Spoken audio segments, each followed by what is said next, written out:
હાલો દોસ્તો, જય શ્રી કૃષ્ણ. કેમ છો બધા? મજામાં? તમે ક્યારે છેતરાણા છો ખરા? કે તમે કોઈ દિવસ કોઈને છેતર્યા હોય એવું બન્યું છે ખરું? અમે તો ઘણી વખત છેતરાણા છીએ. એટલે તમને આજે એ છેતરપિંડી ઉપર જ વાત કરવાની છે.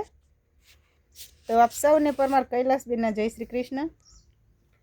છેતરપિંડી ઉપર વાત એટલા હાટું કરવાની છે કે અમારા પાડોશી છે, એમને ગાય લેવી હતી, જર્સી ગાય. તો ચાવડા સાહેબને કે હાલો ને મારે હારે. તો આ કે મારે કામ છે, અત્યારે હું હારે નહીં આવું, પણ તું ત્યાં જા, પછી તું મને વિડીયો કોલ કરી અને ગાય બતાવજે. તો આ કે કાંઈ વાંધો નહીં. તો એ તો ગયા ગાય જોવા, ચાવડા સાહેબ હારે ન ગયા. પછી ત્યાં ગયા, ગાય જોઈ, ગાયની કિંમત કરી. ગાયને દોઈ હોય તેને દોઈ, દૂધણી ગાય હતી એટલે તો દોઈને જ લેવાની હોય. ગાયને દોઈ લીધી, ગાય ગમી ગઈ, ગાયનું હાટું કરી લીધું. પછી વિડીયો કોલ કરી અને ચાવડા સાહેબને બતાવી કે જો આવી ગાય છે, અને એ કે 65,000માં હાટું કર્યું. તો ચાવડા સાહેબ કે એટલા એક આંચળ ટૂંકો દેખાય છે, તો તમે જરીક જોઈને લેજો એમ.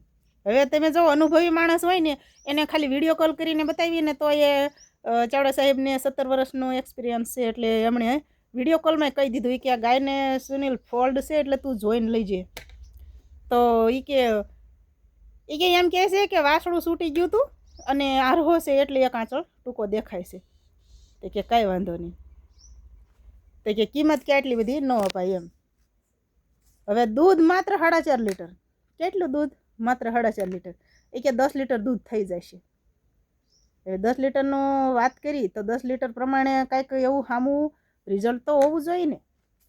તો ગાય અહીં લઈ આવ્યા. હવે ભૂલ જોવો, ગાય લેવાવાળાની એ ભૂલ ગણાય. વેચવાવાળા તો કદાચ આડું અવળું કરીને વેપાર કરી નાખતા હોય, પણ લેવાવાળાની ભૂલ ગણાય. કેવી રીતથી કે સાંજે આલો એ દોવાઈ ગયા, એટલે સાંજે એ ગરધણીએ એમ કીધું ગાયના માલિકે કે વાછરું છૂટી ગયું હતું એટલે એક આંચળ ટૂંકો છે, વાછરું ધાવી ગયું હતું એમ. તો આ લોકોએ માની લીધું. અને એમ નામ એ માલિક જે હતા ગાયને, એણે કીધું કે તમે સવારે પણ દોવા આવજો. એટલે અમારે અહીંયા આવવા જવામાં થોડુંક તકલીફ થાય, શિયાળાનો દિવસ એટલે શું કે હવે સવારમાં અમે નહીં આવી, સીધા ભરવા જ આવીશું. તો આ લોકો સીધા ભરવા ગયા, ગાય ભરી લીધી, વાડીએ લાઈન ઉતારી દીધી. પછી સુજલના પપ્પાને ફોન કર્યો. એ કે આવો ને ભાઈ, ગા ભરી આવ્યા છે, એ કે જોવા આવો. તો આ જોવાઈ ગયા. એ કે હારી શકાય, વાંધો નથી, પણ કે તું આ આંચળ જોઈ કે આંચળ ટૂંકો કેમ છે. તો એ કે હાલો ને કે સાંજે દોઈશું એટલે ખબર. સાંજે દોયું, આંચળમાં દૂધ ન આવ્યું, માત્ર 4 શેડું દૂધ પડી. 3 આંચળ હાજા, પણ એક આંચળમાંથી દૂધ ન આવ્યું. એટલે પાછો ફોન કર્યો એ માણસને, કોને, જેની પાસેથી ગાય લાવ્યા હતા ને એ ભાઈને ફોન કર્યો કે તમારી ગાયને એક આંચળમાં ફોલ્ડ છે. તો હવે એણે કીધું તું, આપણે કોઈ વેપારીને દોષ નથી દેતા, કારણ કે વેપારીએ તો કીધું તું કે તમે અત્યારે દોઈ છે અને હજી સવારમાં પણ દોવા આવજો. તો આ જે ગાય લેવાવાળા વ્યક્તિ રહ્યા એની જ ભૂલ ગણાય. એટલે દોવા ન ગયા અને સીધી ભરવા ગયા. હવે પછી જ્યારે એને ફોન કર્યો ગાયના માલિકને કે ભાઈ તમારી ગાયને આ ફોલ્ડ છે, આંચળ એક દૂધ નથી આવતું એક આંચળમાં. સામેથી કેવો જવાબ આવ્યો ખબર છે કે તમે અહીંથી દોઈને લઈ ગયા છો ને? તે આવડાય કે હા. તો કે હવે મને ફોન ન કરતા. 65,000ની ગાય, હવે મને ફોન ન કરતા, વાર્તા પૂરી થઈ ગઈ. પછી આવડે આ લોકો જે લાવ્યા ગા એમને એમ કે વાંધો નહીં, હું આવડી ગાય છે, સાચવશું એટલે દૂધ ચડી જશે. 5 દિવસ, 15 દિવસ, 25 દિવસ દૂધ ચડ્યું નહીં. જે પોઝિશનમાં ગાય લઈ આવ્યા હતા એની પોઝિશનમાં હજી પણ એ ગાયનું દૂધ આવ્યું નથી. 10 લીટરનું કઈ 65,000 આપી દીધા. એટલે વેપાર કરવાવાળાને આપણે કાંઈ દોષ દેવાનો આવતો નથી, પણ જે લોકો ગાય લેવા જાવશો ને એ તમારે ગીચામાંથી પૈસા કાઢીને લેવાની છે ને. તો તમારે પહેલાં ગાયને એક ટાણું નહીં, હું તો કહું છું ગરધણી કહેતો હોય ને કે 2 ટાણા આવો દોવા, તો 2 ને 3 ટાણા દોવા જવાય. દૂધણી ગા લેવી હોય ને તો હાલો ગાભણ અવસ્થામાં હોય તો આપણને કાંઈ એમ થાય કે વિયાય પછી ખબર પડે. બાકી દૂધણી ગાય લેવાની હોય ને તો હંમેશા ગાય દૂધ દોયા પછી જ લેવાનું, એટલે જેથી કરીને આવી રીતથી ને છેતરપિંડી આપણી હારે ન થાય. હવે એ ભાઈને ફોન કર્યો તો એણે હાથ ઊંચા કરી દીધા. હવે અત્યારે એ 65,000 વાળી ગાય કોઈ 40,000માં ન લઈ જાય. હવે 4-4.5 લીટર દૂધ હોય તો શું થાય? એટલે અને એક મારા દિયરની જ વાત છે કે એમણે પણ એવી રીતથી એક ખડું લઈ આવ્યા. ખડું એટલે ભેંસની પાડી જે વેતર ઉપર આવી હોય એને ખડું કહેવામાં આવે. લગભગ બધાને ખબર જ હશે, પણ તોય ઘણા લોકો મારી જવા હોય તો ખબર ન હોય કે ભાઈ ખડું એટલે શું એમ. એટલે ખડું એટલે ભેંસ જે વેતર ઉપર આવી હતી પહેલી વેતરી પાડી, એ પાડી એમણે લઈ આવ્યા. 80,000 આપ્યા. હવે શીંગડે બીંગડે કાંઈ ઘટે ને આમ જોવી એટલે આમ રૂપ સુંદરી કેવી પડે, એટલી મસ્ત પાડી. અમને પણ એમથી ગાલોન જવા જાય ને અમે જોવા ગયા ને એટલે પણ કીધું કાંઈ ઘટે નહીં. પણ ભાઈ ઉતાવળ કરી અને પાડી લઈ આવ્યા, કારણ કે એના શીંગડે એ લોકોએ તેલ ચોપડ્યું હોય છે કે જે ચોપડ્યું હોય તે ઘરધણી જે લોકો હતા ને એમણે પાડીને શીંગડે તેલ ચોપડ્યું હોય તો કે ટૂંકમાં જે કાંઈ ચોપડ્યું હોય તો પણ ત્યાં માખી બેહતી હતી. તો આ લોકોને એમ કે કાંઈક ચોપડ્યું છે ને એટલે માખી બેહતી હશે.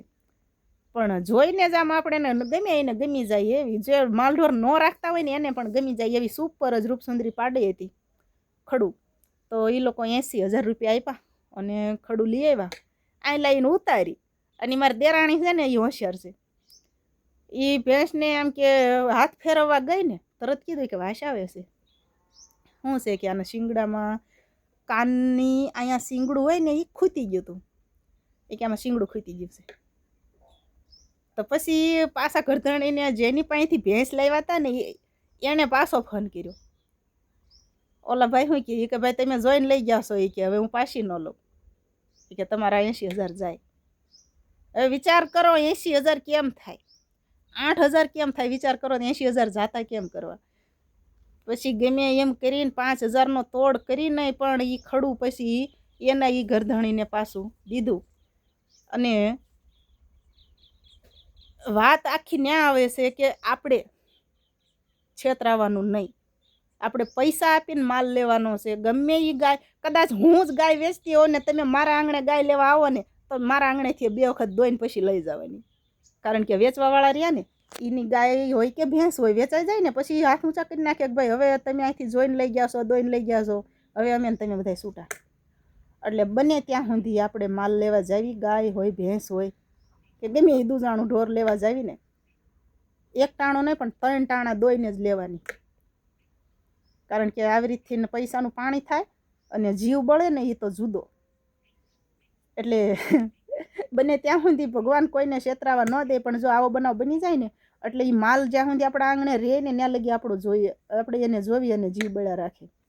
તો ક્યારેય છેતરપિંડીના ધંધા ન થાય તો વધારે સારું ગણાય, કારણ કે જે કોઈ માલ ઢોર લેવા જતા હોય ને એને રૂપિયો ભેગો કરી અને 80,000 કર્યા હોય, 65,000 કર્યા હોય. એ લોકોને કેવી આશા હોય? હવે આ 65,000ની ગાય લાવ્યા અને કેવડી મોટી આશા હશે કે ભાઈ આપણે ગાય લઈ આવી અને દૂધ ડેરીએ ભરાવી અને આપણું ગુજરાન ચલાવશું. હવે એની હારે આવી છેતરપિંડી થઈ જાય, જીવ કેવો બળે? અમારી જેવા સાંભળે ને તો આપણે નહીં જીવ બળે કે મારું આવું થયું એમ. એટલે બને ત્યાં સુધી માલઢોર લેવું હોય તો હંમેશા દોઈને જ લેવાનું, અને 1 ટાણું નહીં 3 ટાણા દોઈને જ લેવાનું. ઓકે બાય, જય શ્રી કૃષ્ણ. ખુશ રહેજો અને સાવચેત રહેજો, આવી રીતથી કોઈ આપણને છેતરી ન જાય.